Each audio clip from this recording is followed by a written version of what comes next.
নমস্কার বন্ধুরা, আপনাদের সবাইকে স্বাগত জানাই। আমি আজকে একটা আম দিয়ে একটা ব্রেকফাস্ট রেসিপি নিয়ে চলে এসেছি। অনেক সময় আমাদের হাতে বেশি সময় থাকে না, হয়তো ঘুম থেকে উঠতে দেরি হয়ে গেছে, অথচ তাড়াতাড়ি ব্রেকফাস্ট বানাতে হবে। তখন কিন্তু এই রেসিপিটা একদমই আদর্শ।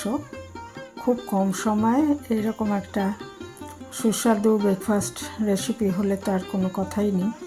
এটা বাচ্চাদের স্কুলের টিফিন অথবা অফিসে, বড়দের অফিসের টিফিনও দিতে পারবেন। এর জন্য একটা মোটামুটি বড় সাইজের আম নিয়ে নিয়েছি, আর প্রায় 1 গ্লাস সুজি নিয়েছি। এটাকে আগে গ্রাইন্ডারে সুজিটা দিয়ে দিলাম, আর ওইদিকে আমটা ভালো করে ধুয়ে টুকরো টুকরো করে কেটে একসঙ্গে পেস্ট করে নেব। আমি জল ছাড়াই আগে ওই আম আর সুজিটা পেস্ট করে নিয়েছি। দেখুন, জল আমি পরে দেব যেটুকু লাগবে। বন্ধুরা, আমি 2 চামচ টক দই দিয়ে দিয়েছি। ইচ্ছে করলে আপনারা দুধও দিতে পারেন, আমার দই দেওয়াটা দেখানো হয়নি, তো 2 চামচ আমি টক দই দিয়েছি, তাহলে বেশ টক মিষ্টি একটা ভাব আসে। আর যারা দই হয়তো বাড়িতে নেই বা দিতে চান না, তারা এর মধ্যে 1 কাপ দুধ দিয়ে দেবেন। আর মিক্সিটা ধুয়ে জলটা আমি এর মধ্যে দিয়ে মেখে নিচ্ছি। এর মধ্যে একটু স্বাদটা ওঠার জন্য নুন দিয়ে দিতে হবে। আর আমি আজকে এটার মধ্যে কোনো রকম চিনি ব্যবহার করিনি। আপনারা চাইলে এর মধ্যে চিনি বা মধু ব্যবহার করতে পারেন। 2-3 চামচ চিনি দিয়ে দিতে পারেন। দিয়ে এটা খুব ভালো মতো আগে ফেটিয়ে নিতে হবে, ফেটানোর মতো করে নিতে হবে। ফেটানোটা যত ভালো হবে এটা ততই ভালো তৈরি হবে ব্রেকফাস্টটা। আর হাতে যদি সময় না থাকে ফেটানোর, সেই ক্ষেত্রে একটু বেকিং পাউডার অথবা ইনো এই জাতীয় জিনিসগুলো 1/2 চামচ মতো ব্যবহার করতে পারেন। তাতেও এটা খুব জালিদার তৈরি হবে।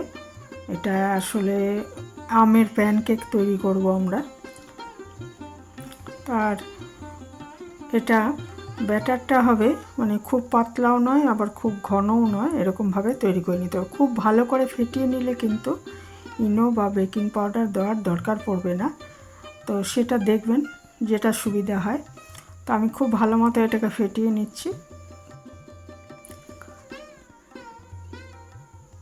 তারপর এটা ওই আগেই বললাম যে যার প্রয়োজন তারা মিষ্টি দেবেন। আমি আজকে মিষ্টি দিইনি, আমটা খুব মিষ্টি বলে আমি মিষ্টি দিইনি, এর মধ্যে চিনিটা ব্যবহার করিনি আর কি।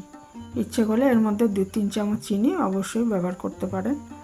খুব ভালো করে ফেটানো হয়ে গেলে একটা ননস্টিক কড়াইতে সামান্য একটু তেল ব্রাশ করে এটা ইয়ের মতো করে, যেভাবে আমরা প্যানকেক বানাই বা ধরুন গোলা রুটি বানাই, সেইভাবে এটাকে ওই একবারই তেল দেব, দিয়ে যে কোনো তেল একটুখানি দিয়ে দিন। দিয়ে এটা বড় 1 হাতা কি 1.5 হাতা, এটা হাতাটা আমার অনেক বড়, এটা দিয়ে একটু হাতাটা দিয়ে এরকম ছড়িয়ে দিন।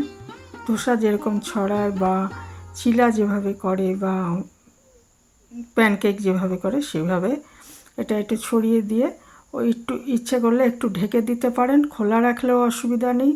ততক্ষণ এটা করে নিতে হবে যতক্ষণ না উপরটা শুকনো হয়ে যায়। উপরটা শুকনো হয়ে গেলে দেখবেন জালি জালি ভাব চলে আসছে, তখন এটা উল্টেও নিতে পারেন অথবা এমনিও নামিয়ে নেওয়া যাবে, হয়ে যাবে। তো এইভাবে সবগুলো করে নিতে হবে। এটা শুধুই খাওয়া যাবে, আর এটা একটু উল্টে দিতে পারেন, আর না হলে এটা শুধু খাওয়ার মতোই, এটার মধ্যে আর সস টস ভালো লাগবে না। তো এই একটা সিম্পল রেসিপি আজকের, যেটা বানানো সহজ আর সবাই মোটামুটি পছন্দ করবে। তো এইভাবে সবগুলো বানিয়ে নিতে হবে।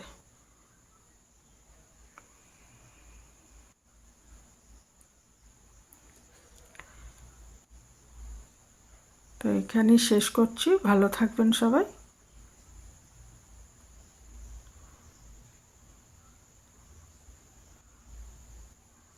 এরকম ওপরটা জালি জালি ভাব চলে আসবে। এখানেই শেষ করলাম।